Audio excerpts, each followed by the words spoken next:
There we go. That's a little not scary, but like, okay, Yeah, sure. it's something very, I don't know, it's some concerning about finding out somebody's recording you. They did make Well, it known. I think you should start off by introducing yourself.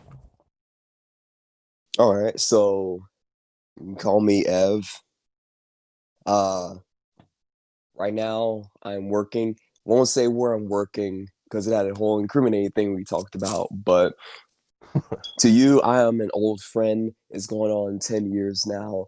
We met at Spence way. I guess that's not incriminating.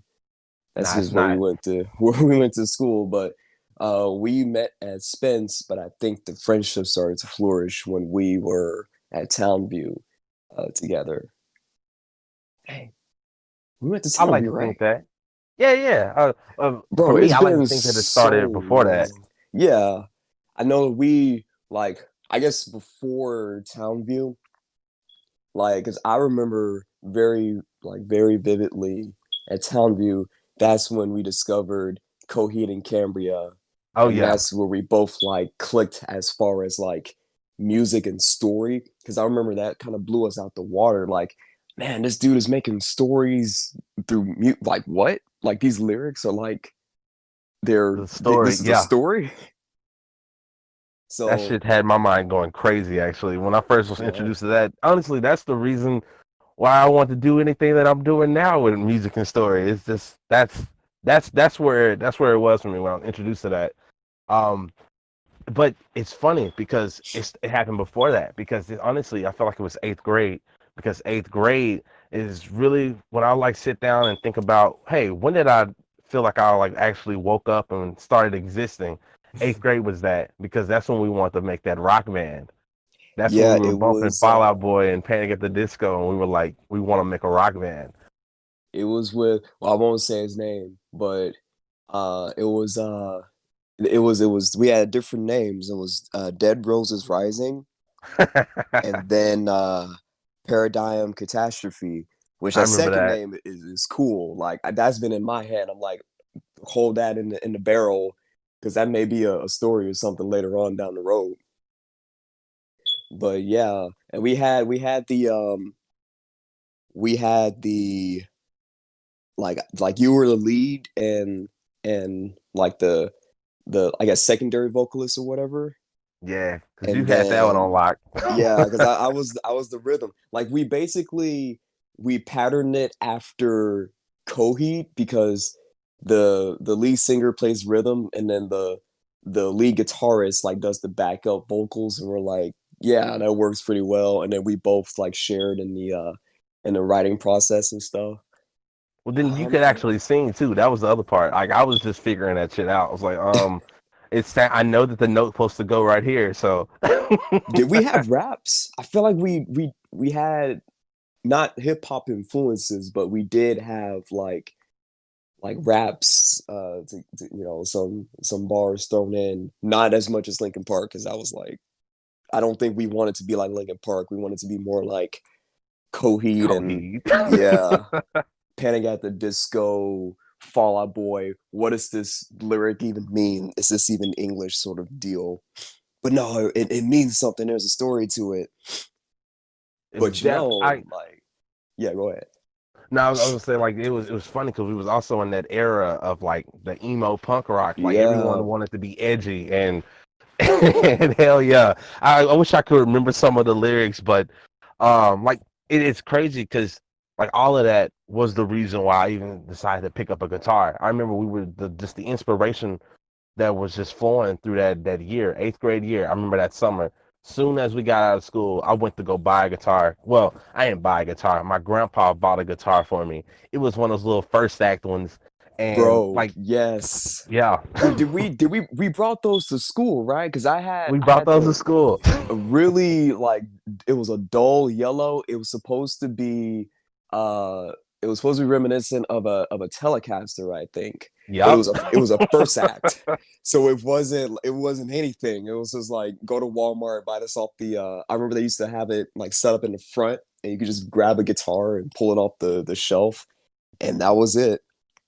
But It this it's funny because like I did the same thing because like they called it like a Starcaster, but when you start doing research, because that's what ended up happening as I got older, you start doing research and you find out it's a knockoff Strato, and it's not exact. A Strato costs way more than what we actually paid for it, and yeah, and then you're like, oh, I'm not even on level 0 yet. Like I haven't even turned on the game. Like I don't have a guitar. I just have like a this is not even wood. This is plastic. Like this is not a guitar.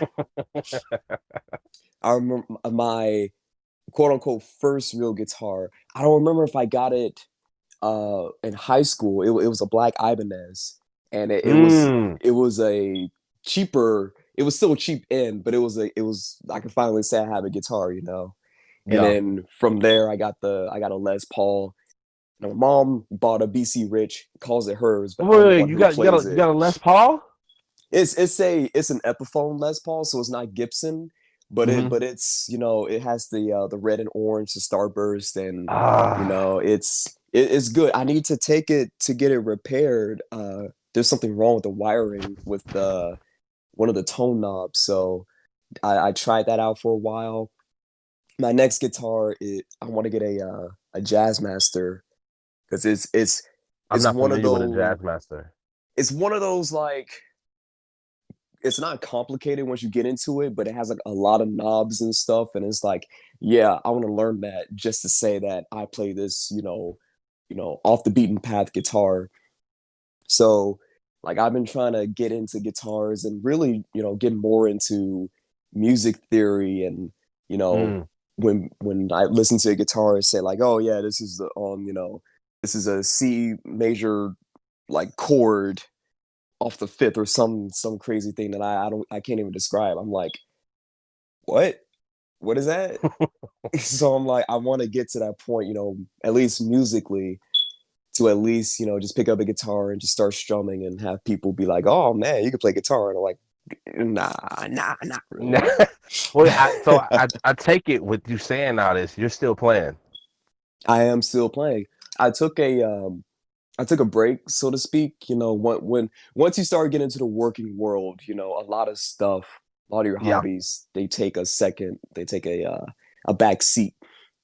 So I just recently, maybe a couple months ago, I picked up the guitar again, and I just started from day one, level one, to see like because I remember it felt like we were on like a fast track, like we were trying to like put stuff out and not necessarily learn like specific chords or learning music or how to read music. We just We're wrote the just making lyrics and it. then and like yeah, and let's just play this and hey, I came up with this cool groove last night. What do you think about it? So I wanted to pick that back up, but I wanted to do it, so I'll have that knowledge. Um, Yeah. so yeah, so I'm back on that. I still use tabs, but I do want to learn, the actual music staff.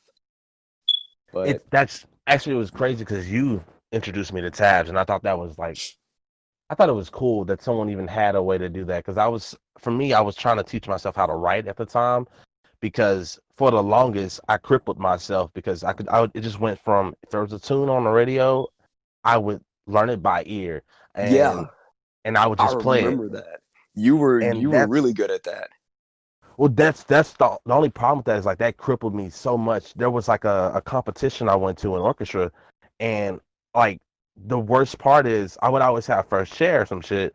But when it came down to sight reading, because I found out that people just sit down and they like get the music in front of them and they just sit there and just play it. It don't matter what song it is, they just play it. I couldn't do that. Like it was to this day, I'm still trying to reteach myself how to like actually be able to write it because so I can be able to read it straight on point. It'd be cool to just be able to actually just look at some music and play it. Because like playing by ear, I still can do that, but I want to be able to just see it in front of me and play right there too. And that's a crazy skill, honestly. Like, because reading music is a whole different beast than like reading. So, like when people sit down and then it's like, oh, I'm going to play this, and they play it, semi perfectly or almost perfectly. It's like, yeah, that is a skill. We had to do that in choir, but it wasn't that wasn't my forte. Like that wasn't something. that I guess mastered. I mastered it for that particular competition or for that particular, day or grade. Mm. So it was just like, because But you didn't I feel couldn't it. get, yeah, I couldn't get the hang of it either. Because it's like I barely know how to read music, and then it's just like open it up. What they used to do, yeah, but like they put the music down and the book is closed, and then the dude tells you, okay, now open it, and you study it, and then you read it, and then you have to play it. It's like, uh, no, I can't do that. I mean, not at this point. But yeah, I've been trying to get back into just music in general. Um, like I said, when you start working, stuff gets put on the back Hectic. burner, and I still But you, listen to a lot of music and stuff, but I don't. what are you listening to nowadays? Right now, I'm still on a Coheed kick. Uh, Don't get me their started. their stuff their stuff went like, so after Good Apollo Volume 2, like that wasn't even like, that's kind of like lower on my list of my favorite Coheed albums. Like that Mhm. never hit me as much as Volume 1 did, because Volume 1 Oh was the first yeah. one we hit. Like that's a crazy, crazy album. The stuff that they do in Oh, there, like it's beautiful. the last like what 20 minutes, and the way that they title it, like Willingwell 1, Willingwell 2, Willingwell 3, like it is a spectacle. Like this is like it's like a play through the music, and it's like different movements and different sections, and each one of these songs is like 7 minutes long, but it's not like a verse bridge chorus verse bridge chorus. It's like verse chorus, three bridges, a solo, another Yeah. solo, and then the chorus at the end if you're lucky. And And then that's what opened my mind even more. Like the whole just I can freaking thank you just for even introducing me to Coheed, because that alone, it helped me open my mind. That's like songs aren't just you need a verse and then a hook, you need a verse and then a hook. That taught me that you can do so much more. Like when I did start getting into hip hop and rap, it's like I was able to attack it differently because I was just, I don't know, I was structured differently because it's just like you don't need that. You could have so much more. It's sexy. What was it? What was the song? What was that song? Listen well, will you marry me? Da, that's da. uh that's the suffering. Yeah, that is that there, that shit there. Because the way that they did the verse, they did like the what was it? They call it like the hook or something. I forgot what they called it. They call it the verse. It wasn't the chorus. Um, no, I'm fucking it all up. It was the hook. It was like the verse, the hook. Then they did the verse, then they did the hook, and then they went to like the second hook, and the second hook was more addicting than the first one. So then you just like, and they brought it back, and it was like There was a ah. weird thing with that song, because the album version is, well, that's it's not too different for the album and the radio version to be different, but the if I remember reading Yeah, this correctly, the it's rearranged, like literally something it comes before is, something in a different version of the song. I can't remember which, and it pisses but me off. yeah, it's weird. Like it's not like it that they cut it short for the radio. It's just it is literally like Rearranged. made. Yeah, it's made in a different order. But yeah, like that album, and I'm pretty sure that this is not because like, oh, it's my first rock album. That was actually Fall Out Boy, Infinity on High, with like Thanks for the Memories, Yep. and Good times. Good I can't even times. remember it. But Coheed, like that whole album, because they tackled music differently. Like they open, like you said, they open doors to look at music differently, especially when writing it. Because we tried to emulate them, that we don't need like a course. We just Yeah. write, and then the music will take care of it. Yeah. But besides Coheed, for some reason I've gone back to Linkin Park. Um, I don't know. I just went, I guess, memory lane kind of stuff, but Hmm. it's mostly the stuff with the rap lyrics. And then I've been mostly getting into Slipknot as of late. because their Mm, last album was is pretty good. There's a joint called Nero Forte. let You me write definitely that check that down. out. Check out the video too, because it is wild. Not wild, wild, but it's a fun video. Well, Still just got to disturbed, and what I've been doing actually is like trying because a lot of time in high school I was like anti radio, to a certain point. At a certain point I was like, I'm not doing like this pop stuff. Like, you know, I would approach Panic at the Disco, but that's like pop mixed in with rock. yeah. Um, but I'm listening to Alessia Cara. I don't know. Have you seen Moana, the Disney movie? I have not. It's one of those one like there's like a certain way for me where it's in Disney movies that I don't know, something about them just kind of go like I'm like I'm either getting old and I'm losing my interest, or they're just not doing it right. Like the magic isn't there. Like Moana appears to be one that might be still good because I was just looking at it from an overall. I was like, okay, this kind of looks solid, but I didn't dive into it and check it out. Like I wish they would have threw that in Kingdom Hearts, but they didn't. Um, Yeah, that would have been. I mean, it makes sense because it's like Sora comes from an island, Moana's from an but island, and it's like you're putting your hands together. It's like, come on, just do it. But no, we but gotta. that are you talking about the singer from the girl Yeah, that was basically singing that she does music? Well, yeah, outside of that. not the voice of Moana, but you know how Disney does when they have like the main song of the movie, and then like a popular pop artist Ah, does that song. ah, She did the Frozen. song for Mo. Yeah, that we'll get to Frozen because we'll get to Kingdom Hearts. But but but yeah, like but I've been trying to get into, you know, I'm not trying to force myself to listen to, other genres and stuff, but I've been trying to not be so, because every time I jump in my car, I put on my Bluetooth and I listen to like the old high school stuff, the college Mhm. stuff, like all this like the Japanese rock is still there, Maximum the Hormone is still Oh on there. yeah, that's my Like alarm in the morning. I'm like, oh, is it What's Up People? It's the no, I don't think it's What's Up People. It's the one. Da, da, da, da, da, da, da, da, da, da. I'm trying to think what it is. Bum, ba, da, bum. What is that song?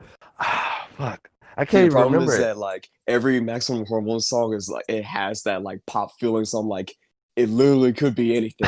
Or maybe it's Koi no Mega Lover. That kind of sounds like That's Koi it. no Mega That's Lover. it. That's Yeah. it. That's it.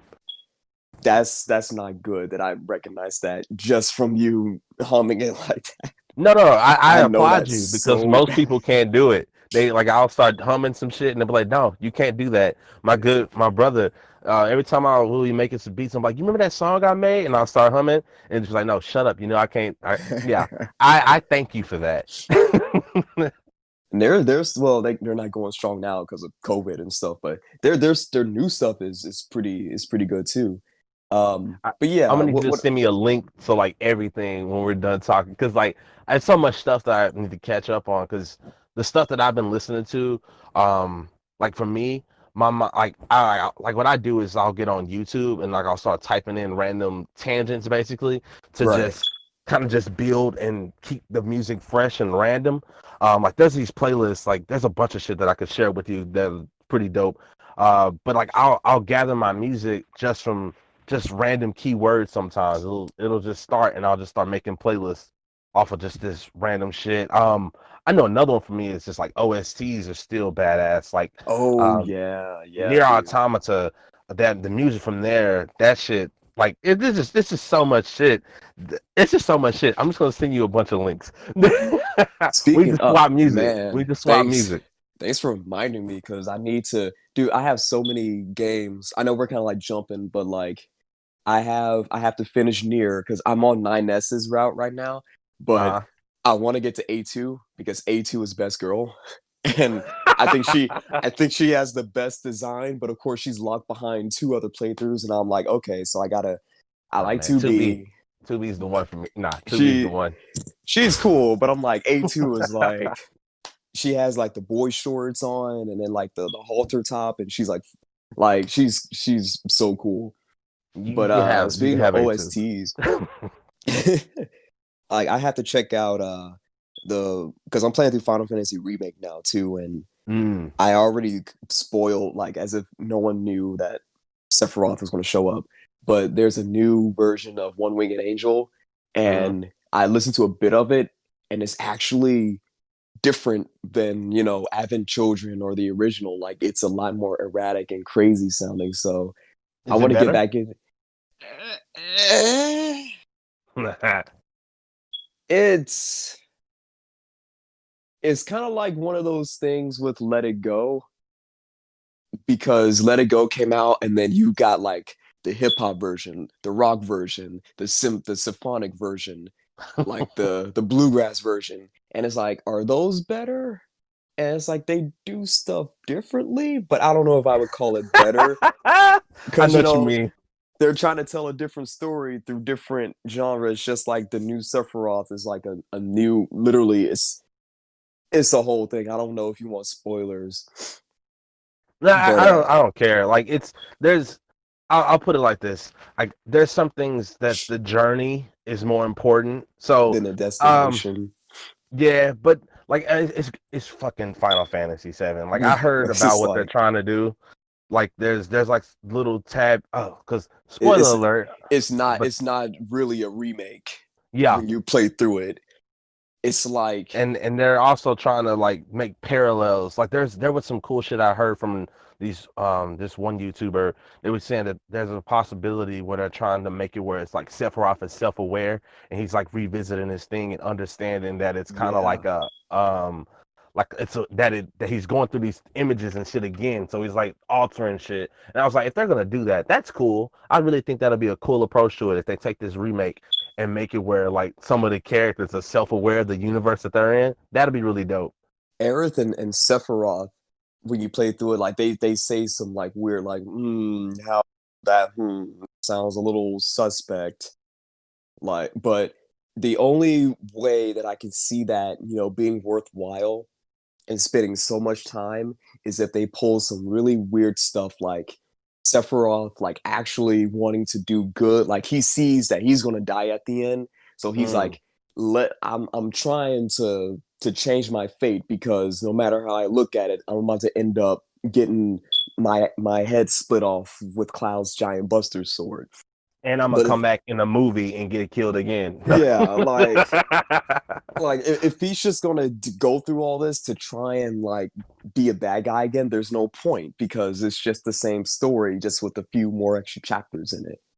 Mm. So there needs to be a reason why I don't really care the reason why Sephiroth knows his future, but there has to be a reason to why he's messing with Cloud again. Why doesn't he just kill everybody right then and there so he can just win? Because literally the only reason why he lost was because of Cloud's party. So, but that's that. Uh, But to bring it back to the music part, because yeah, I know we are like a tangent yeah. randomly going around and shit.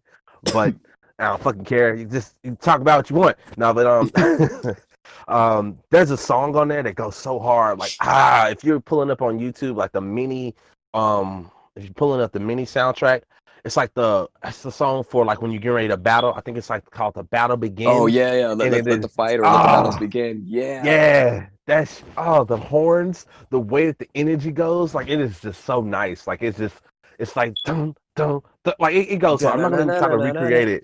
Yeah, it but goes then really hard. they did a version for Advent Children, but I didn't feel the hype like this one. Like, cause they went like you can be fighting a little rat, and then that music comes on, and it's like it's perfect. It's so good, and that's just the regular battle music. Like that's just a regular Yeah. battle. Have you checked out Uh, Persona 5's music?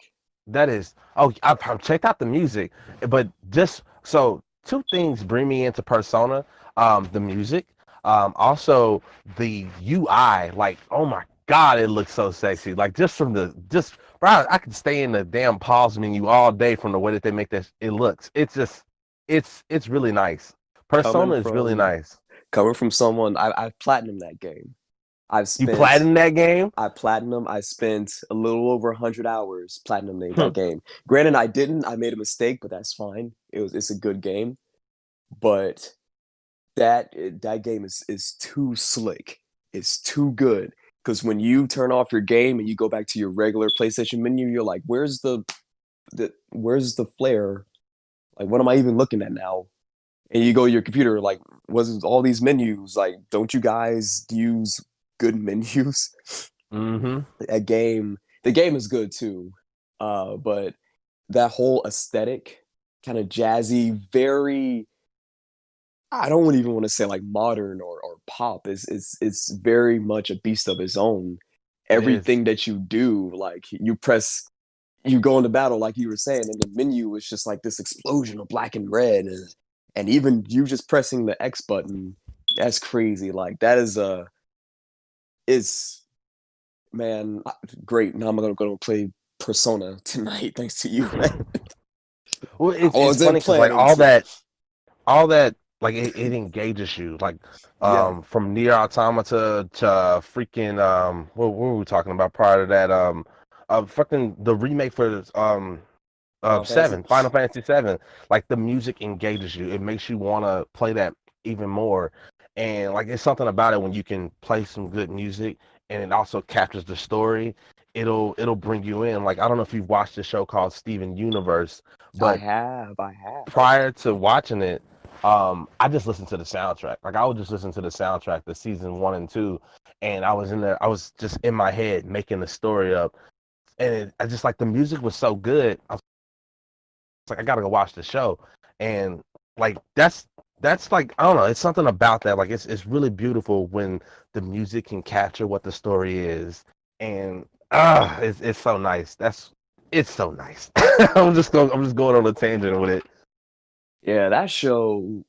I know they recently they finished it with Steven Universe Future, and I'm kind of mixed on it, but I think all in all, it's a great show. But the music does drive it. It's a very like you can hear a lot of like 8-bit and 16-bit, if that's the thing, Yeah. like the old school, Game Boy chip tune influences in it. But I The think there's producers, I think, are like also Navi. I forgot what their name was. I think it's like Navi and but as you were saying, my bad for cutting you no, off. you good. Like I think they also add in like, just the regular, the orchestra sort of thing, and that gives it its own sort of personality and stuff. But yeah, a lot of stuff is like if the music, you can have something good without the music, but it can only enhance it if you do it well. Yeah. But yeah, speaking And of, do you play through Kingdom Hearts 3, right?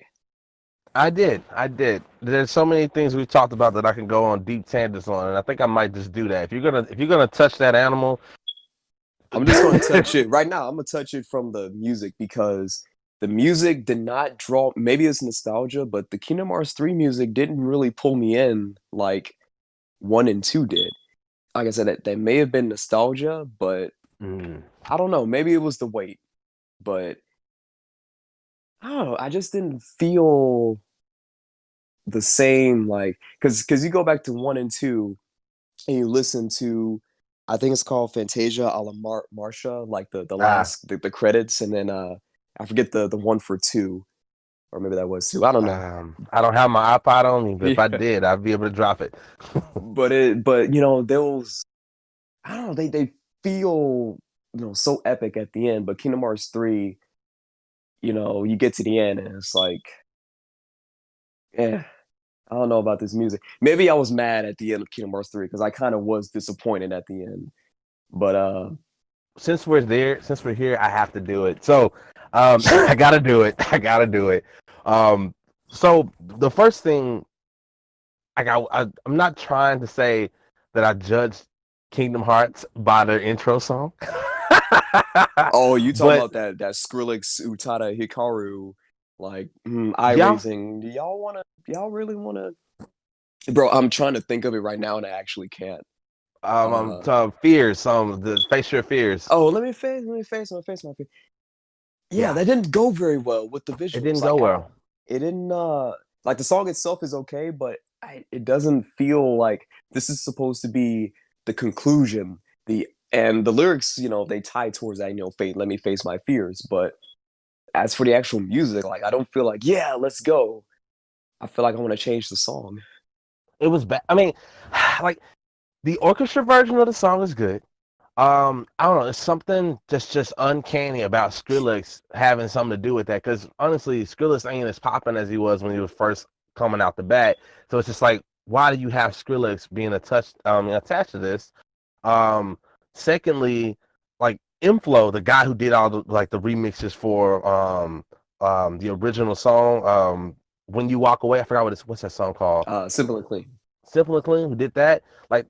Like I don't know, they should just contacted Inflow and been like, hey man, we need you to mix this. And what they should have mixed was the secondary song, the one with the piano, the boom dum da dum dum boom. What is shit called? Don't Think Twice. Cause don't think That twice. song is good. I love Yeah, that song, dude. that song goes hard. Now, personally, I don't prefer the second verse, and I don't like the little bridge that she did when she was trying to When like she's trying jump it. to lay them bars down, it was like, Yeah, because I don't know if you like. It's something about when older people try to like make it modernized, it just starts sounding tacky. Because like Mary J. Blige had this song where she was trying to make it sound like the new school, and it was like, nah, man, you need to chill, you need to chill. And that's what the title seemed like she was doing at the end. She was like trying to like throw in the like I don't know if you've noticed in music, but there's like an offset. Like people want like the drums to hit in a later time period than like they used to hit. Like it's like back in the day, it used to be like it's okay to just have a drum set and go boom cha boom cha. Like it's like now instead they want it to be on that same ruler, but they want to go boom, and they're like you don't get the snare. I don't know. It's like they want to keep you lead. They want to keep you on your toes, and that's what Utada was trying to implement, but she wasn't executing it properly, and I was just like, nah, I couldn't do that. So in the end, what ended up happening was I just took the song, broke it apart, made it how I wanted it to sound. I took the first verse and made it happen again in the second verse, and just like I listened to the song like that. So it's just the first verse, the chorus, the first verse, and then yeah, I end in the chorus. I just end it that way because it just doesn't sound right. It's like they were I don't know what they were trying to do. It just it didn't hit me. feels like, so I'm assuming that this, like, they did it the same way, like they did the other two songs, but I feel like she did it in Japanese first, and it fit fine. But Hmm. then when it translated into English, like that English verse or sentence was so long, but they wanted to still fit it into the song, that she was trying to like condense it, Yeah. really quickly. Because you can tell that when it translates, like some stuff, like it feels a little bit weird, like you wouldn't say certain stuff in English. I know in Simple and Clean, um don't get me wrong, I love you, but doesn't mean I have to meet your father. When we're older, you'll understand. Like that whole, like it sounds good, but it's still, it sounds very much like a translation than someone actually writing it out in English, which is fine. But don't think twice. That little fast talking bridge, or whatever you want to call it, at the end, it just doesn't feel like, it doesn't feel musically pleasing. If that makes any sense. Yeah. That's exactly why I had to cut it from my final draft of Yeah. the song. But to the actual game itself, um, it's it's okay. I still think two beats it out the water. Not beats it out the water. Like I think two is better. But there's a lot of stuff like, sorry, I'm chewing a cough drop here, but there when you first boot up the game, and then you go through, and then you're Sora, they just give you the attraction flow. Like they give you the Disney rides. And I'm like, wait, I thought, like, at the end of the other game, Sora lost, he didn't pass the exam, so I thought he was going to take his exam, and he's going to earn the right to use that magic, because that is some crazy, this is unfair to the enemy magic. Yeah. But they literally just give it to you. Like you go to Hercules World and now you're on a train. I'm like, okay. And then they tell you, oh, you can just activate it pretty much whenever you want, whenever the prompt comes up. It's like, Yeah. okay, all right. I guess I'm just gonna barrel through literally every boss. And then the Not to fact mention, that you supposedly lost all your powers. Like that's the first thing they tell you again. yeah, but then but then they give you the spirit bomb. Like you lost all your other techniques, but you got the spirit bomb. No Kamehameha, no Gallic gun, no instant transmission. But you know what though? We're gonna give you the spirit bomb, ultra spirit bomb, by the way, and you can use it more or less whenever you want. I'm like, man. I mean, I like it. It looks beautiful, but the game is really easy, even on critical, which I'm playing through, which is another thing I'm trying to get through. You didn't start on critical, bro? I always start on critical. Where you No, at? well, when it first came out, like that's what people were up in arms about because they only included a proud mode, I think, if I remember correctly. You Because right, my they, bad. You right. I started on proud. I played the highest difficulty. I didn't go back and go play it again because I was very dissatisfied. but But even when you played on proud, wasn't it too easy? it was pretty easy. The game itself was just rinse and repeat. If you saw your ass in danger, you hit the attraction and you There we kind go. of like I know a lot of people say you could then set the game up in a way where you don't have that ability because like I kind of want to do a 0 XP run, but if I'm gonna do a 0 XP run, it's gonna be on a game that I'm actually gonna want to play. Like part two. If I'm gonna do a 0 XP run, I'd probably do it on part two. Um, but it was just it's just it was really like the best part of Kingdom Hearts 3 was literally the gauntlet at the end for me. Like That I was thought we were insane.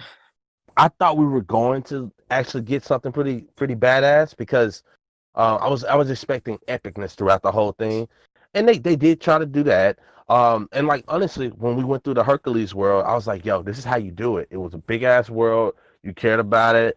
This is cool. Even though there was some little bullshit, like I hated those mini games. Those mini games, ah, I felt like we were Oh, too like grown up to when have. you jump on the shield, and then Yeah, like this is that thing it well that was controls okay. terribly. I hate that.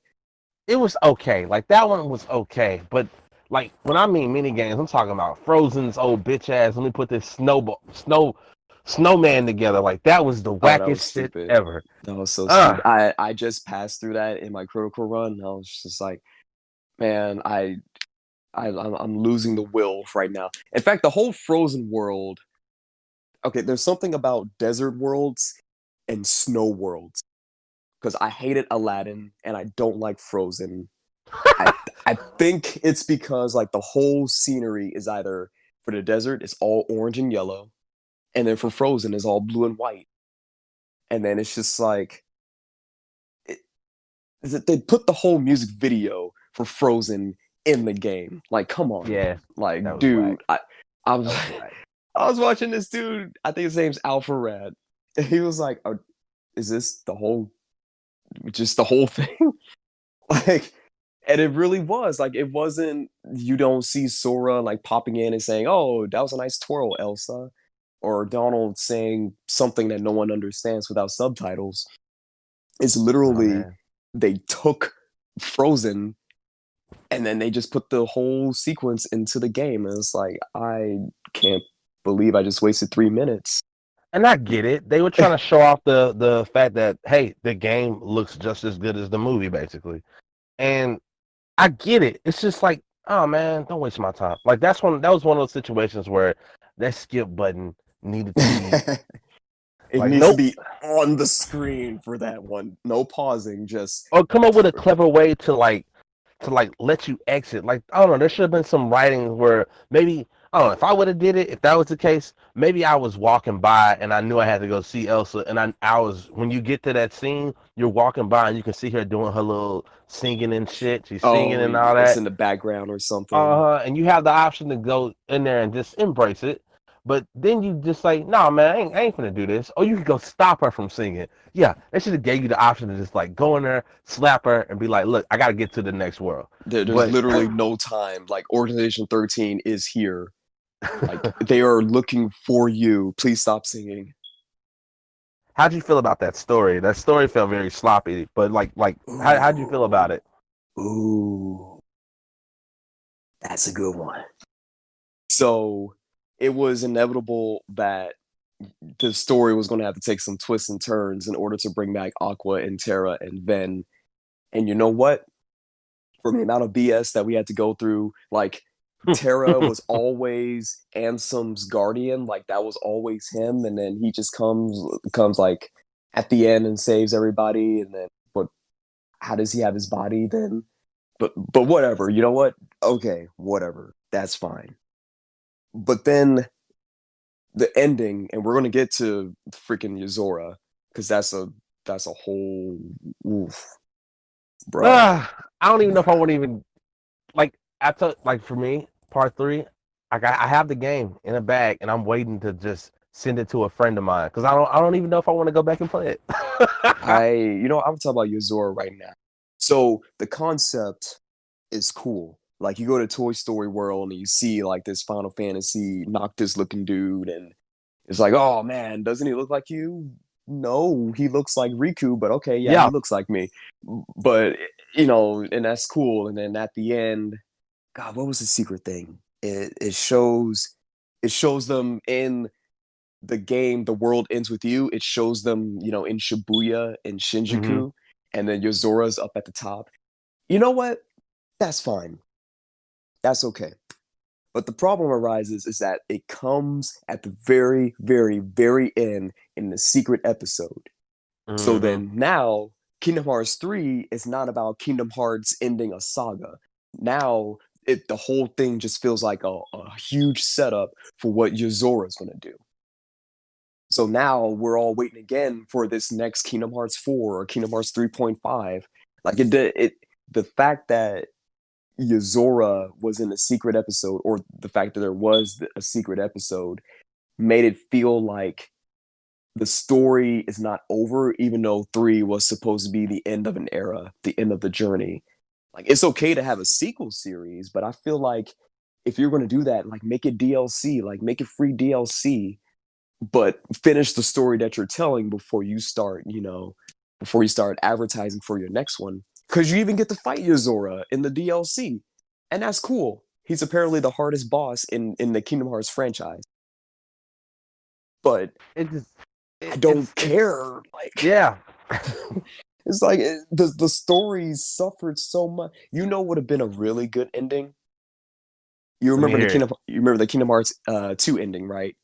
Yep. Where they find a bottle and then they pull it out and they open it, but you as a player, you don't know what's happening, like what's in the letter. Hmm. That would have been the perfect ending for Kingdom Hearts 3. Have Sora not fade away, have everybody there, playing, racing or whatever, and a bottle shows up, take Mickey's logo off because Mickey didn't send it, and have them pull out the paper, have Sora say, hey, Riku Kairi, look at this.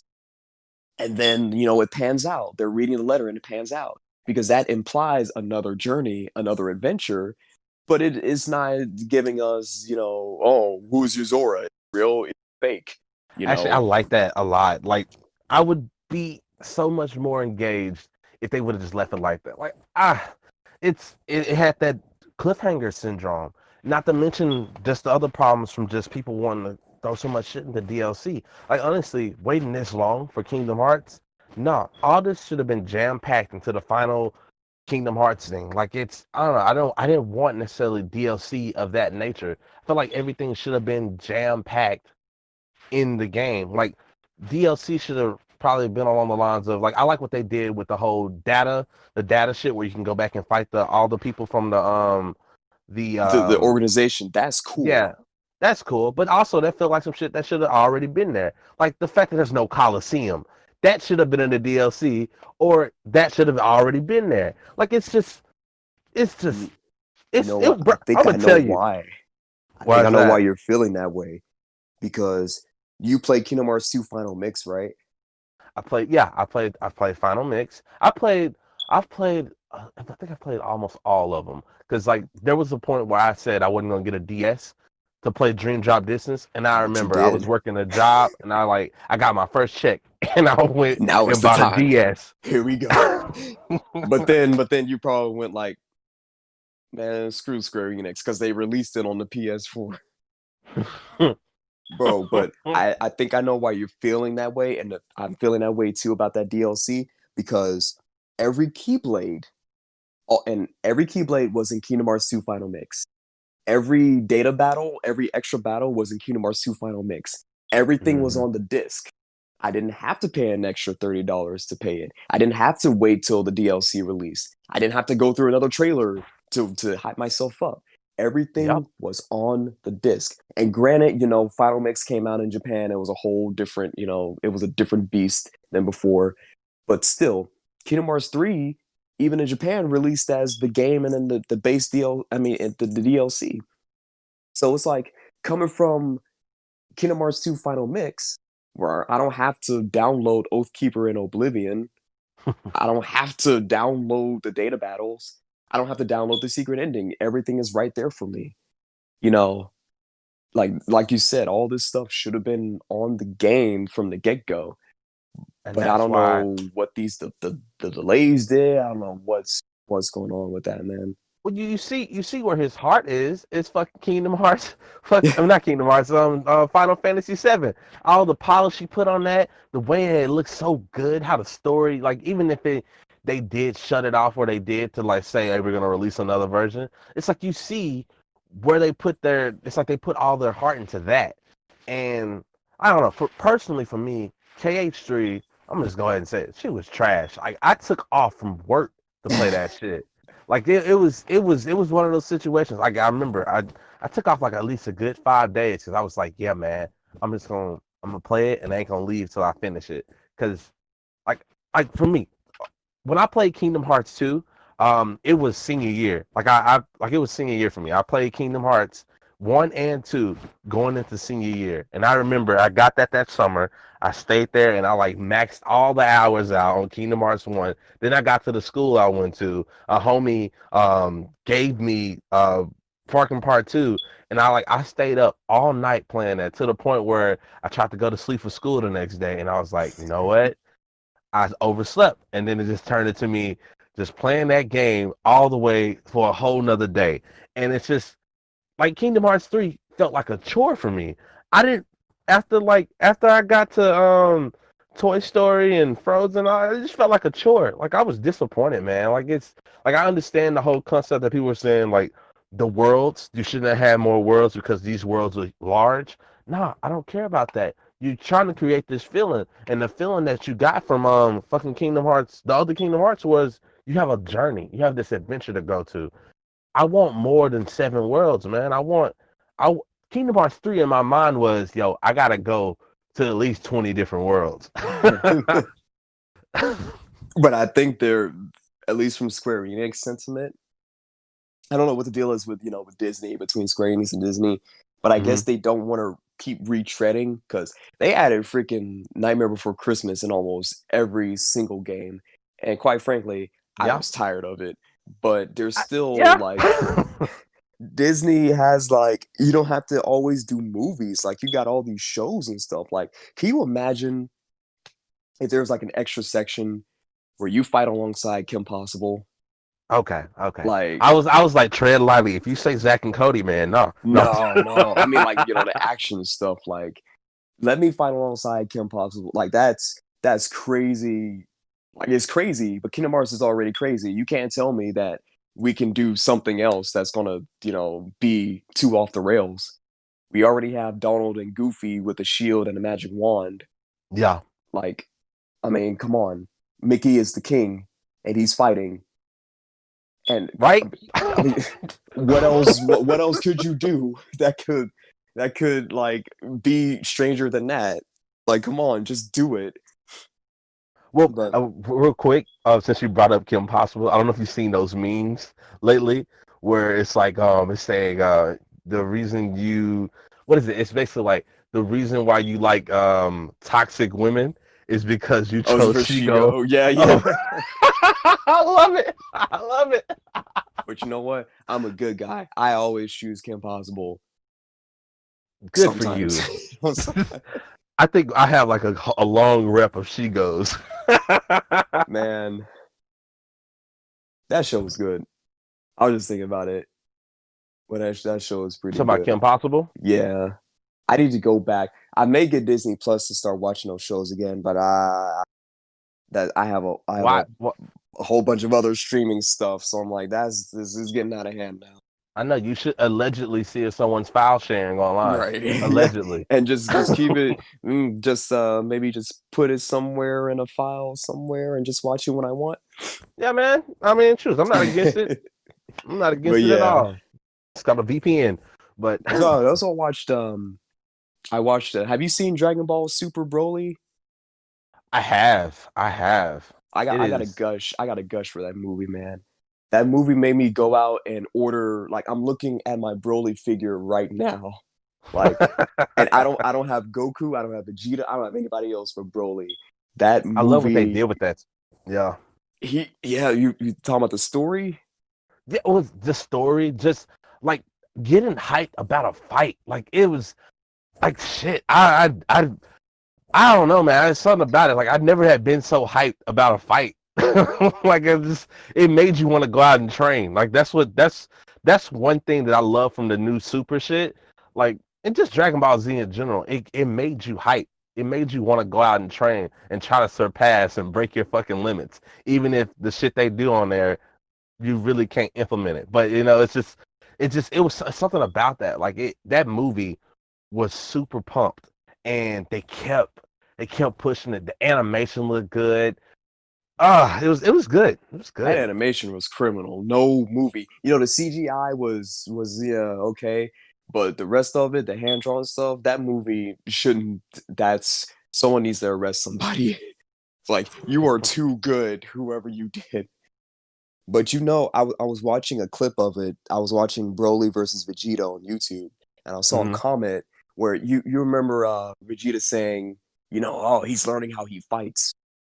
Like there was a comment, and I haven't gone back and watched the movie to confirm this, but he was Hmm. saying like Broly kept attacking Vegeta's high, and Vegeta was blocking high, so then Broly started to get that gut and start getting to that the low blows and stuff. Hmm. So if that's true, like there's some other stuff in the movie too, where those little details that really kind of like make it worthwhile going back and watching. Like if you go back into the scene where after Goku just gets like destroyed and just like comically destroyed, when he starts to go Super Saiyan Blue, you can see like a little flash of white or silver, and I you know what can you're talking see, about. yeah, he's trying to tap into that Ultra Instinct, but he can't, Yeah. And there's like other stuff where Broly, like he's smiling for a little bit, like he's actually enjoying himself. But as See, far I as the thought that was story, cool. I yeah, love when a writer does that in a story. Like they leave little I don't know, like with like pieces of a puzzle. So like for the person that's looking, and it's crazy because have you got a chance to play Hollow Knight yet? I have beaten Hollow Knight. Ah, I didn't go through the whole gauntlet because that's too much to ask for somebody, and I don't get anything in return. Bragging rights is empty. Like, I but don't that know, game man. is I'm really almost to the gauntlet. I'm considering doing ooh, that shit. good luck to you, man. Because I watched some videos. I'm like, you know what? I'm not gonna spend months getting good at this game, and I don't even get like an extra costume or something. But I have played through it, and there's a lot of Puzzle we're talking about pieces. tidbits, yeah, that you have Yup. to piece together, but not even like Excuse story me. wise, but it's just like you will see I think there's like a section where there's like bodies falling from the ground or from the air, and if you Hmm. keep going like through the map like to the very bottom, like you can see them still falling, or you see where their bodies are piling up or Yeah. something like that. It's been a while, but There's hey, also I mean, that's like one of the cool things about it because then you get if you followed upstairs, you get to see where those bodies are coming from, that arena, and right, it's like, yeah, it was like, oh, that's what's happening here.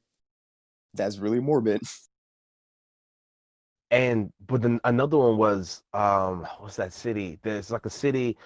where you get to, it's like it's not called the Forbidden City. All I know, it's raining. The City of Yeah, Tears. yeah, yeah. Love And that next city. thing you know, yeah, that song goes hard. Like it's like it changes the mood of the whole thing because up until that point, you don't hear anything like that. And they have I think it's the voice. There's like a voice in the song, and it gives this like kind of like majestic feel while you're Mm. traveling through there.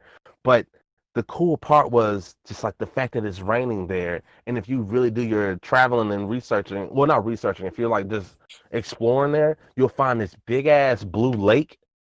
And And that's where it's coming from. yeah, and I thought that was like Like the dopest thing. it's not rain. It's like it. Well, technically, it is, but like it's coming from the lake.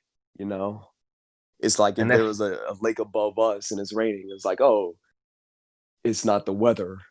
We are literally. That's like the Bloodborne stuff. You know, Bloodborne, Bloodborne, Bloodborne, Bloodborne. it's it's like the Lovecraftian alien horror. You should check it out if you haven't already. Definitely, you would like Bloodborne. I'll write it down. I'm a big fan of H.P. Lovecraft.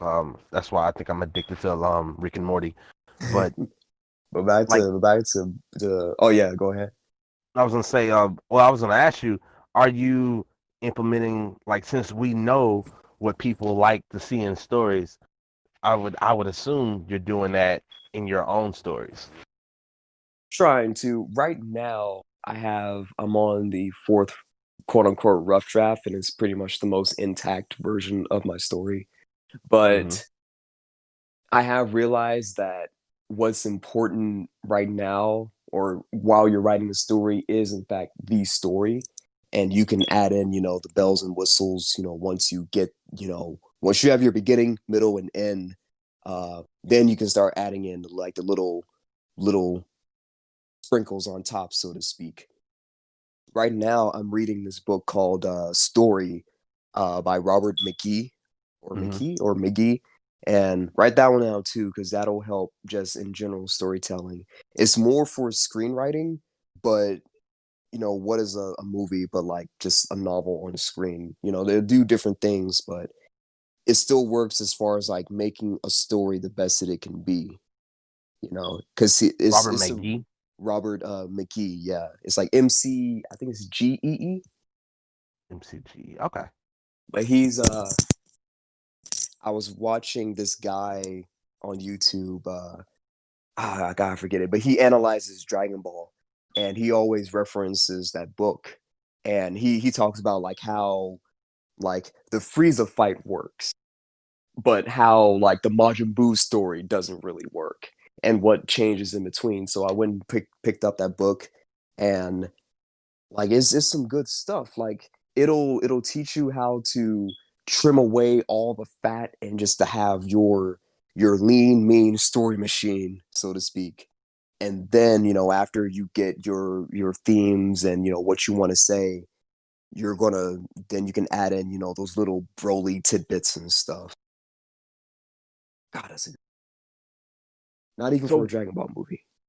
now, why? Like, I guess, like for me, like Mm. it's funny because lately, one of the biggest things that I've been like kind of just treading over is why do I do the things that I do?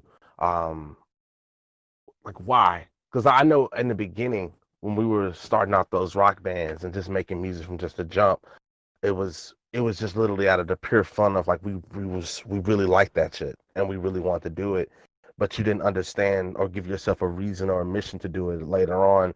Like, is there, like, I guess, why are you still holding on to writing? Because you've been writing forever. Hmm. So what Well, drives you? I guess I mean, like deep down, like on any given day, if I'm not thinking about anything else, like I feel like I exist as a storyteller. Mm, And that doesn't, necessarily mean like, pen and paper novel. A storyteller can tell their stories in a myriad of ways.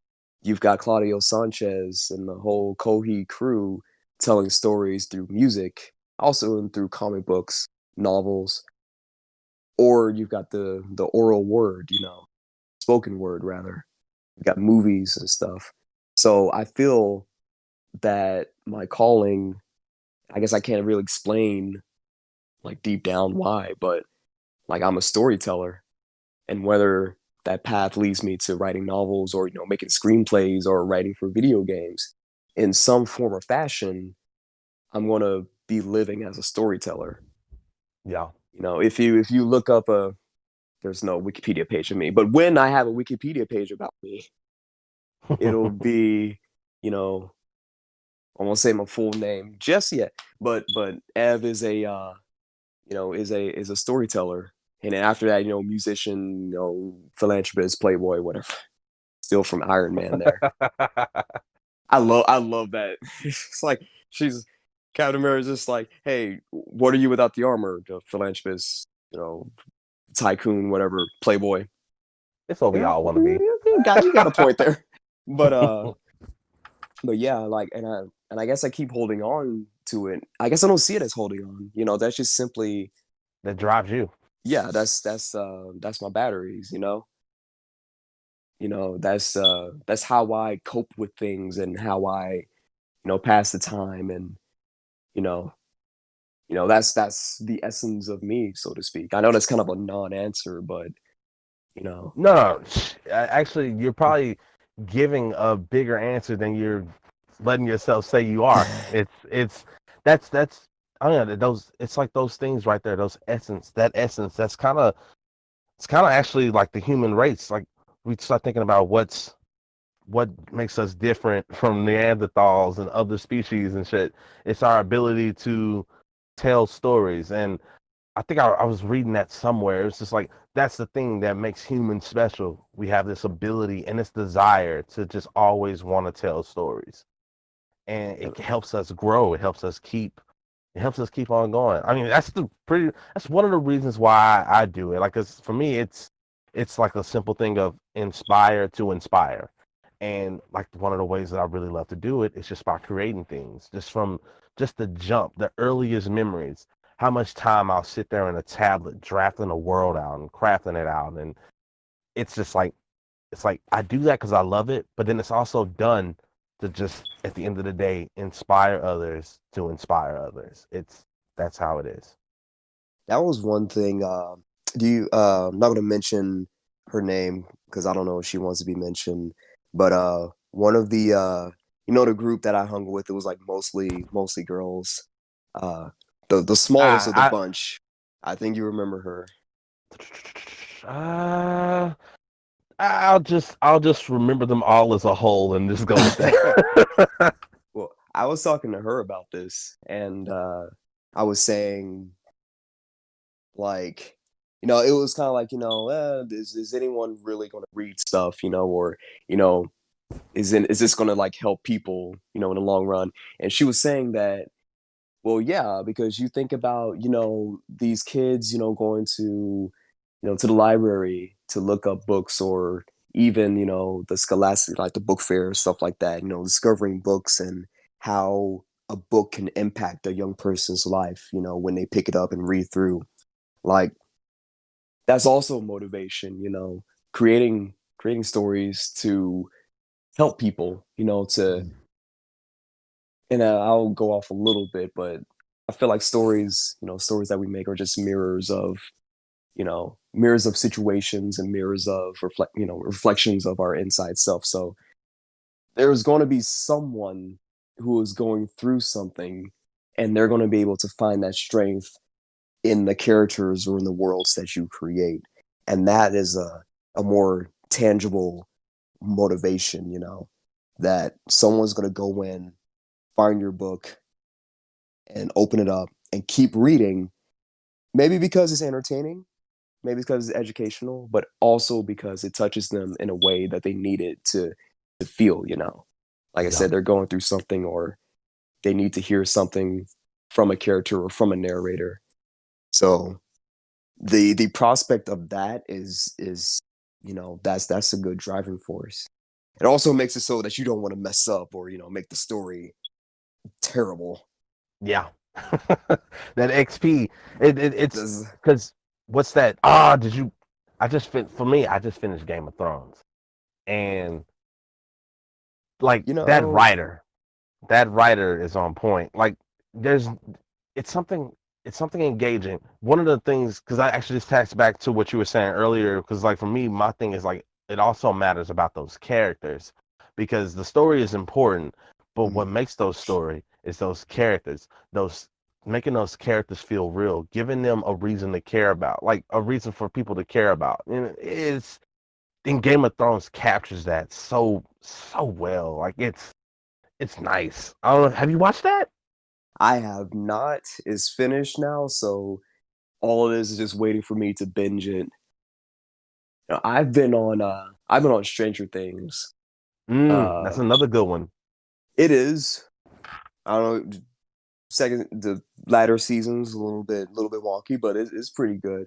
But the storytelling in that is also great, especially that first season. I Yeah. guess because there's a lot of mystery. The viewers watch. They have all these questions. They're watching and they're like, "Who is this boy? Oh, that's really a girl with her head shaved. Okay, cool. Why is her head shaved? Why did she move the thing with her mind? You know, all that stuff. You know, what's this creature?" So the characters really do drive the story, unless you want to be like really weird or really, you know, off the beaten path and make the setting the character, you know, like Notre Dame did or something. That's you do. Are you referring back to like the old Disney movie? Yeah, you know how Notre like you can make an argument that the actual church was a character. In fact, I think there was some analyzing going on with it just Hmm. from YouTubers, not some like super deep stuff. But they were saying like the way that it was designed, like I think there were like two circle windows and it made it look like eyes, something like that. They did Mm. that with the Amityville Horror too, a little bit less subtly, because the windows was set up to where there were eyes, and then like the door was the mouth. I've been getting a lot into like not critiquing, but analyzing too, which is fun. But yeah, Hold up, you're sounding choppy real quick. Trying to make sure I uh-oh, can. Can you hear me? I can hear you. Okay. Say a long sentence. It rubs the lotion on its skin, or else it gets the hose again. I watched that movie, and that movie is actually really dope. I saw that for the first time not too long ago, That movie's and that great. movie goes really hard. It's like I watched it. I seen it, but I didn't really really watch it until I was in college, and I did, Hmm. and I was like, oh, shouldn't be watching this by myself because this puts you in a like. I think it's the visuals, or at least the scene where they find like the bloated body and they are like doing the autopsy, and it's like that Yeah, they got raw with that though. like oh man, Jesus. I'm trying to remember who the actress for the main character, but I loved Uh, her. Just Jodie Foster. yeah, man, like young Jodie Foster is on point. Like just everything from how she spoke her speech, it was it just captures you and you just like you're in it. Like she's a really cool character. I don't know. I was really engaged by that for some reason. Really good. I haven't Man. watched any of the other ones. I need to do that. I need to do that. Was that Hannibal or not Hannibal? Hannibal, Red Dragon. What was the Um, first one called? It wasn't called that. It was something else. this one was the one we're talking about was Silence of the Silence of the Lambs. Lambs. Yeah. Yeah. And then I think the next one is Hannibal, which I saw when I was like, I think in single digits, if not like, yeah, but I was like so young. I think I had my eyes closed, but I was also too young to actually understand. Like, I remember like the dude getting eaten by pigs, but I was just like, what is this? You know, I didn't understand it. But it's crazy. Like, you go back and watch these movies, and it's like, man, that is why did I watch that when I was that young? Yeah. You need to do that. Like, I watched The Matrix as a kid, and I just watched The Matrix as a kid because you was excited for like all the action and shit going on. But I recently sat down and watched The Matrix. Like I binged it and watched all of it entirety. And you start hitting on all the philosophy notes, and it's something. you gotta rewatch that. Like, I don't know if people all do, if you do Mary Jane or not, but that's on my list to do. I want to sit down and watch The Matrix while high, because like it's just like there's certain things that needs to. I don't know. I feel like in an altered state of that kind, you get to see more things than you would regularly. I don't know. It's something special about it, because I always joke with people and say, you should, when you're creating some shit, you should get drunk and write it down, and then you Dude, should overline analyze it while you're high, and then you should look at it when you're sober.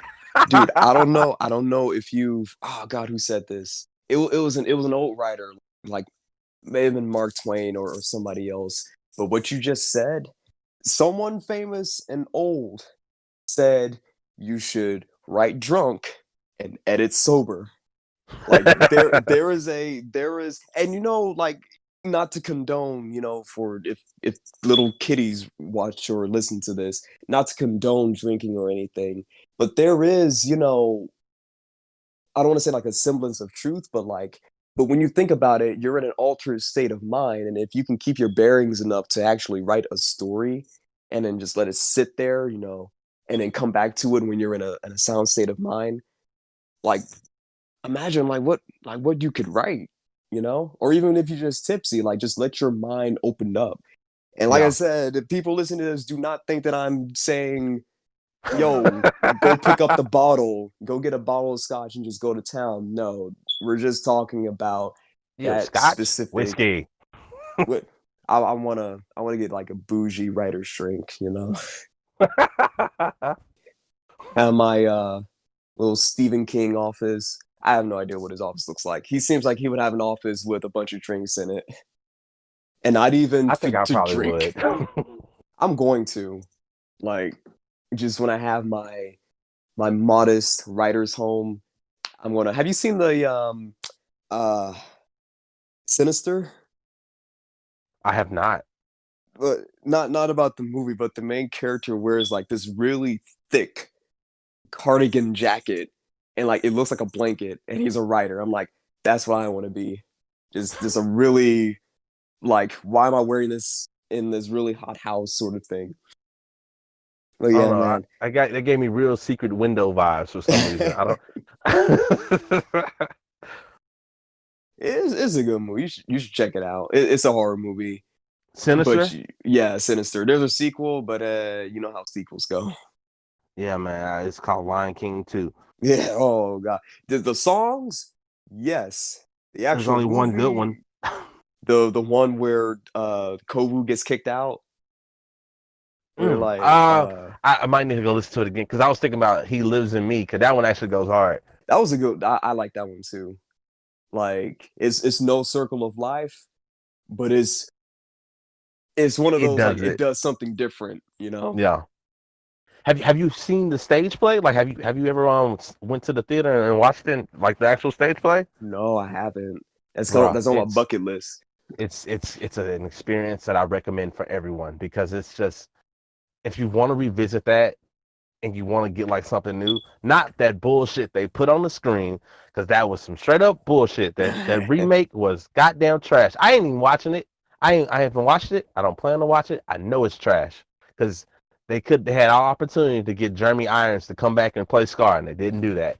But that, not for more reasons than most. But yeah, man, the stage play is beautiful. I had the opportunity to go see it, and it's like, because it's something magical about it, from the way that they portray the animals, from the other parts of the story that you don't get from the movie, the songs that they do in it, because they end up doing He Lives in Me in the first movie, and it's cool because it's like that's the second movie, but this theater show just gets amplified. It's really good. I recommend it so much. I recommend it.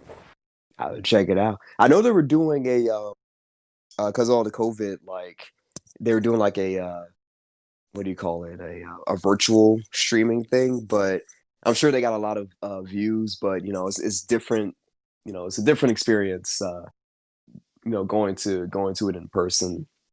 Yeah, How to check it out. just But actually yeah. with all of that, it's because it was some shows that I had. not necessarily lined up to go to, but it's just like a lot of people are offering that. It's like, okay, view us like live, and it's a weird situation because I don't know if they're charging cheaper prices.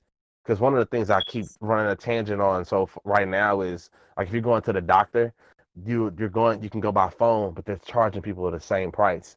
Like I know many people who've had a conversation for about 5 minutes and they're still getting charged the Still the same full price price. for a consultation. Yeah, and I think that's trash. Like that is like no, you need to have a reduced price. I don't know, like 30%, something like that, 30% of what it normally costs because you're not actually going there, and in some way and fashion, the doctor can see more people because they're just on the phone, so he can get more money. They can get more money now just by the phone than they could just actually seeing people. They would make the money back from that 30% cut Yeah, just by having more people. Yeah, that's weird. I nah. And this whole thing's got, everybody upside down, topsy turvy. My place of work never went out of business, so it's kind of a weird, you know, not specifically for me. I'm sure other people, going through it too, like, Walmart employee stuff. But like the places that never closed since the beginning of all of this, like it's tough because now, cities are starting to reopen, but then, through, cuts or whatever, we can't we can't operate at 100%. yeah. So it's crazy. What it is good it's good for though, or what it was good for when the quarantine was in effect. People stayed indoors. There's no you people who need to write or do something. No excuse. This is your opportunity. Do it. Do it now. It's crazy because I was still working while like in quarantine, and um, it's crazy because like you say that, but there was so many options to write and like time to do it, but then I found myself like not doing it, and it's annoying to see myself like in that state because he's like you got the opportunity, but I don't know. Then you start asking yourself like, do you really want to do that shit? Is that what your drive was for? Well, why? I don't know. It's just one of those things where it bothered me that I didn't take advantage of that time to like push out a whole nother project because I'm pretty sure other artists decide to do that, and I guess that's why I'm on my heels now to try to like push out some shit because and like I don't want to force it, but it's just like Right. You never do. now it's like I feel bad that I didn't take advantage of that 2 month window. What I think about from that point of view is like if you want to do something, like let's say you want to write, you're going to write, but we're dealing with an art that's not that, like you were saying, like you can't force it. So that spark is, that the spark to write is there, but what to write, you'll still need a spark for that. So I I used to think that way, oh man, I should have done this, or I need to get on the ball. But I don't want to force myself into doing something that I claim to love, and then now I'm not going to love it anymore. Yeah, So from these days, what I just do is just let it come to me. If I feel like reading, I'm gonna read. If I feel like writing, I'm gonna write. Which I'm kind of practicing, not practicing, but doing this thing where, like I said, I've got the whole rough draft, beginning, middle, end, is done, but I'm letting it sit in the oven, so to speak, you know, hmm and I'm researching and doing other stuff so I don't burn myself out. Because like I said, that's the fourth rough draft, and there's going to be the last one after this. I'm going to see if I can get that self published and do something with that. But I also don't want to just push out a book just to have I something pushed with out a my book. name on Yeah, it. Like that's not what I want to be about. If that was what it was about, I can just make something up right now, put it on Amazon, and there you go. But well, this is the first thing. I gotta. I mean, I can do that, but that's not yeah, my prerogative. It has exactly. to it has to mean something because the story means something to me. It's also keeping me from getting my first tattoo, but that's fine. Well, But it's yeah. funny because there's I forgot who I was telling this about, but like sometimes because I know for me there's a gentleman by the name of Jordan Peterson, one of these he's a philosopher, and well, no, is he a philosopher? No, he's a psychiatrist. Point Mm, being, I don't remember right off the top of my head, but he always says like there's nothing wrong with trying to like get money from your product. Like that's one of those things you need to worry about. Like if you're making something, you need to be figuring out how you can also get paid for it. And one of the things that I always think about is how can you have some like passive income in the background while you're working on shit like your actual passion project, so that way right. something's happening and you can still focus on that while you got resources coming in. And it's funny because there was this chick, she wrote this sex book about like what's this shit called, about Bigfoot. I think it's like a series of erotic stories for about Bigfoot, and she just it's not even written good or anything, but she just did it. She just put it together and threw it on Amazon. And I suggest, like it's one of those things where I was like, you drop a what are those names where you have a false writer name? Oh, like a pseudonym Yeah, I forgot is what they what used it's to call called. it. So yeah, you have a suit on them, and you draft some little bullshit story. You toss it on Amazon, and you see if that shit takes. So that way, while you actually doing your passion project, that's in the background. It's just it's a thought, and I might be serious about it. I might be serious about it. I mean, that is a good, just a good way because you can't have all your income from one place. I mean, I guess you can, but it's not, I don't think it's very It's efficient to not do smart. so. Yeah. So, I would think about that too because I mean, I can put something out there. It's not hard. I could do it right now if I wanted to. How But to you sleep. care about quality. Quality is always important at the end of the day too. Right. And that's why I'm not putting this one out, the real one, until I'm satisfied, because pleasing audience is one thing, but if you're not doing something that you like, what's the point? Like, why am I even doing this then? I know Is it money's too part early? of it. Hmm? Is it too early for you to actually say, I guess, what your book is about, or give a vague, you know, a vague, I yeah, can, vague idea of it? yeah, vague. Well, there is an idea right now, and I haven't really worked on my elevator pitch for it yet, so it may sound like a jumbled mess. Sell it to me. There But you go. Sell your book to me so I can know if I need to invest in it. oh man, okay. What am I stressing for? I'm just gonna let my mind talk. So it's basically, I don't want to use the word basically. It is a story of a priestess, and just not to give away too much, she is in a battle with fate. And this story is going to be about her coming to terms with wanting to either let fate control her destiny. I know it sounds redundant, just bear with me. Or should she fight her fate? It is a very inspired by lots of mythologies and religions and how that is tackled afterlife, how afterlife is tackled, and why people would strive to go to the afterlife, reasons why, and Mm. all that kind of stuff. It Um, sounds cool.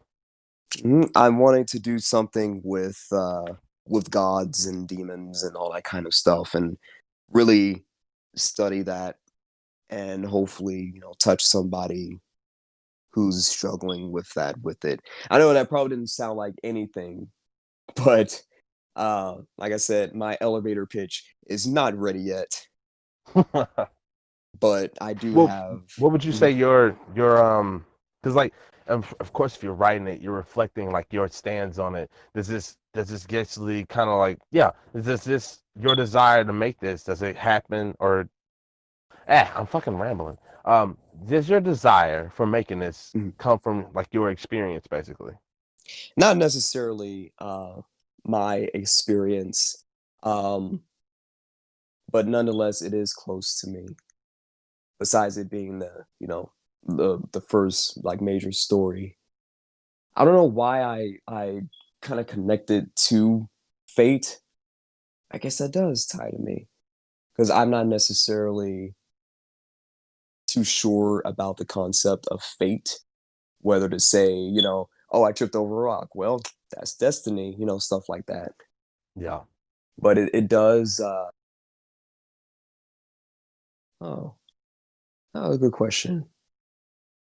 It comes from somewhere, and I haven't really meditated to see exactly why, if any reason, I chose to hark on, fighting fate as a theme. Maybe I do want to fight my fate. Cut the commercial. And it's cool because I feel like that's important. Like with your journey and with your project that you're making, like I like the fact that I don't have the desire to push something out because I'm just trying to make some money for it. Mm. It's cool when you're trying to make something because you want it to also grow you in the same process. You're trying to just tell a story that helps you get to your next chapter. I don't know. That's how I look at it when it comes to the project that I'm working on. Mm. Um, it's like partially it's about me trying to grow myself or recognize where I've grown from, or there's a lesson I'm trying to teach myself. And it's like it's an amalgamation of all these experiences, and it's just it's that's I don't know, it's something there's something beautiful about it. I don't know. I'm trying to figure out what the word is I want to say, but I'm just rambling to express how I guess saying that it's therapeutic going over your experiences in a creative way. I think now that you said that, and just been thinking to myself, I think a big part of this is going to be the decision in quotations. And by that I mean, you remember in Star Wars where Yoda is like, do or do not, there is no try, or something like that. Is that the one I want to kind of equate it to? Basically, it's it's the dilemma of the crossroads where it's like, where should I or should I not? But at the end of the day, you have to make a decision. And I think that's what this novel is gonna tie to me, because at a certain point eventually I'm gonna have to make this jump. I'm gonna have to, say bye bye to my job if I really want to be a writer, not Mm, have that safety net, all that, health insurance, all that kind of stuff. If I want to do, my passion, I have to make that decision. Yes or no. Are you going to do this, or are you not going to do yeah, it? And I do want to do this, but I guess, the fear is holding me back. So I think that's something that I'm going to touch on as well, or that it will touch on. It's got heavy. But it's it's good. like, I guess that's what passions, that's what they do. You can't, going from, a 9 to 5 job to like a passion project, being that you're being that's your job, like these people who sing, or, be in bands, that's their job, they don't have a 9 to 5 job. They don't. But, it's different for us, like me and you, if we make that leap, I mean, where like there's no net underneath, like if we get sick, health insurance, who's paying bills, medical bills, stuff like that. And if that passion doesn't make the money that it needs to, well, what was it all for, But you still want to be It's it's happy. it's that question that because I've had many of friends or acquaintances and whatnot that did make that leap, and some of them it worked out for. And I always go to that thought process of, because I go back to back in college, and I think about the reason why I was even in college. I was in college because I was kind of just trying to shut up like parents and shit so I could just, I not necessarily keep funding, but more like it was just like you were in college to be safe. And I didn't really like that because then I being safe and then also trying to chase the thing that I really want to chase had me pussyfooting around because Mm, I'd be in school and I'd be in class and yeah, you're in class, but when I get out of class, all I'm doing is making beats all day, and it's like you're not applying yourself there and you're just getting the bare minimum done so you can go do some other stuff. I I don't know. It's like I kind of regret not just diving in and not and just going with what I was actually crazy about because I don't know, there's something there's what's that? It's like something from the Bible. I remember like a double-minded man is like unstable in all ways. Well, it's just it kind of gets generated from that in a way because it's like I don't know. I feel like if I would have just given myself completely to the music, then who knows where you'll be. But then I think about where I'm at now. It's like, yeah, things are safe. You know, I don't have to worry about shit like the simple shit about resources. But at the same time, you're not doing what you love either. You're trying to struggle and find the time to do that. right. And like I remember there's one artist. His name is he's out of Dallas. His name was Bobby Sessions, and he'd always tell his story before he dropped this one album along the lines of he quit his job. He took that either that last amount of money he had, and he just put all his energy into that, and he just put all his energy into just making the music. And after that, it took off. It took off because he put his energy and time there, and it's like I hear stories like that, and I go, then it's just you need to just take the leap. You need to just take the Just leap. do it. Yeah, you just need to just take the leap. Like I feel like that's an important part for a lot of people. You just gotta sit there and just go like, yo, it's okay to fail. Like if you fail, like you're gonna feel worse if you don't take the leap. Yeah, you're gonna feel worse if you don't take the leap.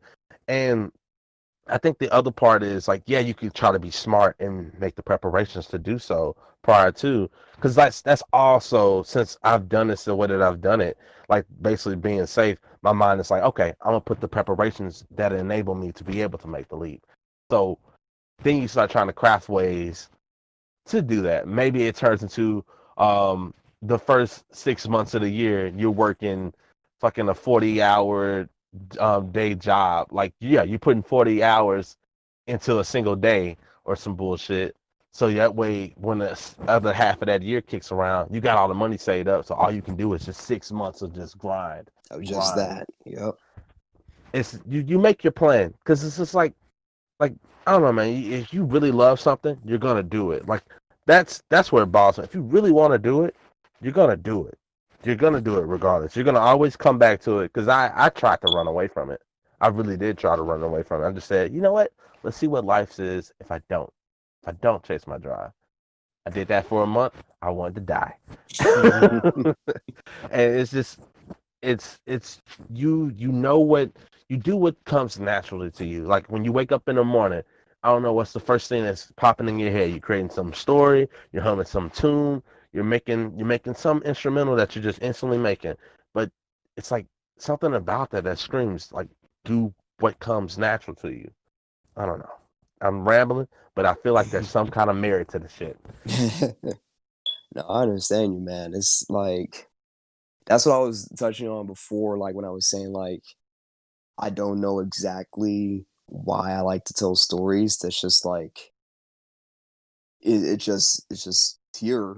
Like I do that.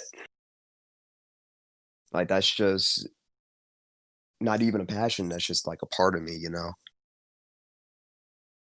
What do I say? Like it's not even a hobby. It's just like I'm telling stories. Like this is as sure as walking, you know. Yeah. You wouldn't But happen to yeah, recall the catalyst that made you want to even start putting a pen to some paper to help you craft the world, would you? I remember when I was like really little, when I had a bunch of like toys from like different franchises like Digimon and Pokemon, Yu-Gi-Oh. Like I would make, like wars, not like wars, but toy wars stuff, Ash is fighting a Digimon or whatever, stuff like that.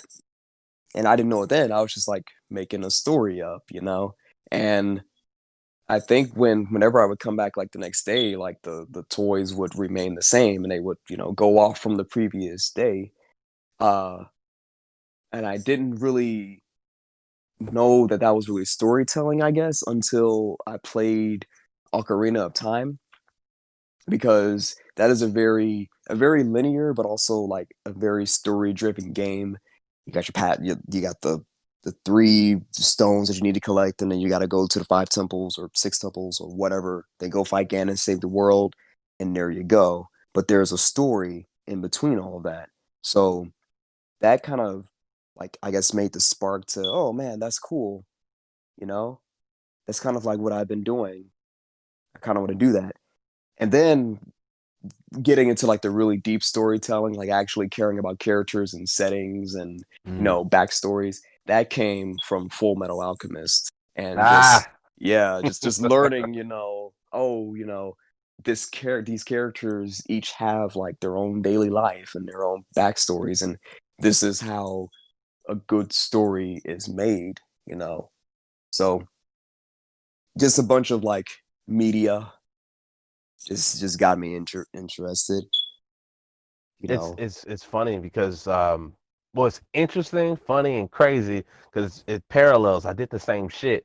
I instead I had marbles. I had a shit ton of marbles, and I would create stories and wars with like the marbles. Each other different colors would be their own different like characters, and like I had like a red marble that was like the main one or some bullshit, and it was crazy because I did the same shit. I made wars out of these marbles, fighting different clans and shit, and have it's funny because I did the same thing, and it makes me wonder even what would even inspire that in us to even want to do that, or just like it came natural. Like the first thing we did, we created a war. Why do we want to make war? Why is that the natural thing for us to do? Is make wars? I think it's probably because we like action, and we don't want to play like tea time or anything. And that's not a knock against people, that or kids that do tea time, but we want some action, and we want, see fight. We want to see our toys like clash against each other. So it's probably just because we like that action, and we got these toys. We want to see them do something, even though most of the toys that I got, like, they weren't meant to make any noise or whatever. So I had to make the noise with the mouth and voice them all that kind of stuff. Mm. So I think it was just we just want to, we like that action, but also still telling the story.